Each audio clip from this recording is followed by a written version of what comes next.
Tuesday, June 30th is the 13th anniversary of the Yarnell Hill Fire that killed 19 Granite Mountain hotshots. A remembrance ceremony is going to be held, bringing the community together for music, reflection, and a silent tribute. Francis Lechner joins us this morning more with this year's Remembrance ceremony. Francis, thank you for joining us. We really appreciate it. So walk us through what is happening this year, because every year that this comes up, it is such a moving time. I know not just for your community there, but just really for the entire state.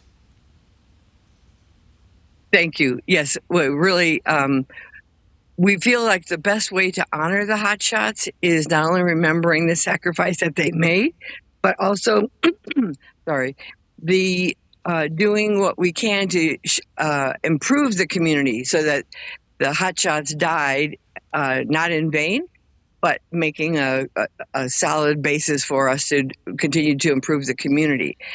So our ceremony this year will include some brief comments from Arizona State Parks and Trails because they now own the Memorial Park. There'll be some added features from the new fire leadership here in Yarnell. We're now part of the Yavapai County Fire Consortium. And there'll be an honor guard, which is something we haven't done for a number of years now. So the other thing we're doing a little differently is just because it's always hot at 4 in the afternoon on June 30th, we're shifting the gears a little bit. And in the park, we'll actually be focusing more, having people sit on the west side where there's some shade. So instead of sitting on the amphitheater where it's really hot, we're just trying to be more realistic about what people actually end up doing. A lot of people just had their backs to the speakers had the backs to the audience last year because so many people were sitting under the shade. So we're shifting gears a little bit that way. But the idea is to continue to honor the hotshots, remember those folks who lost their homes, lost their memories, and then show how we're moving forward. So can you talk just a little bit? I've come to Yarnell several times covering this story, and it has impacted the community. And there's so many people there that, I mean, they don't even want to talk about it because it has impacted them so much. I guess now, years later, how is the community doing? And how are you guys, you know, I guess still trying to remember them? Because I mean, it's 19 people who are really such an integral part of that community. Well, just to clarify, the 19 hotshots, most of us never knew any of them. They were from the Prescott area, so there's a huge link emotionally now for our Prescott with Yarnell as well. So you're absolutely right. There are some people who don't really want to talk about the fire, who don't want to dwell on that at all, and I respect that. What this disaster has taught us is that grief is a fluid emotional process, and for some people, they never want to think about it again.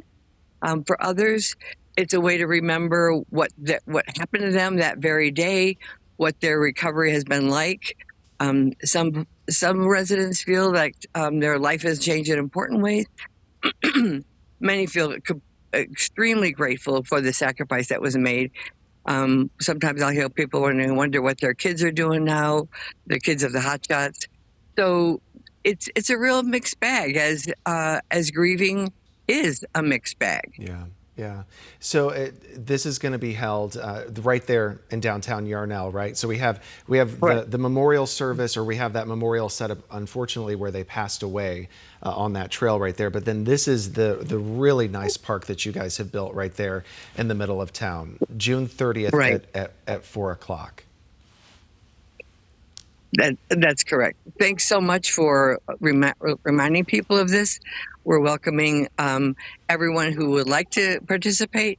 I understand there's going to be a showing of Only the Brave in Wickenburg on Saturday morning, and I'm hoping a lot of those folks come up and share this time with us as well. It's one of those peculiar times when there's a lot of sadness and recognition of loss, and also it's a time when people come together and remember other good things that have been happening in the community. So, like I say, it's sort of a mixed bag. This year, we're especially happy to have the involvement of the Yavapai County Fire Consortium. That's made a big difference for us as well. Yeah. Francis, thank you so much for joining us. We greatly appreciate it. And again, if you are looking to go out there, it is such a moving, I've been to that park many times, covering this, and it is such a moving tribute, a really nice tribute to these firefighters who lost their lives. So Francis, thank you. We greatly appreciate it. Thank you. Yeah.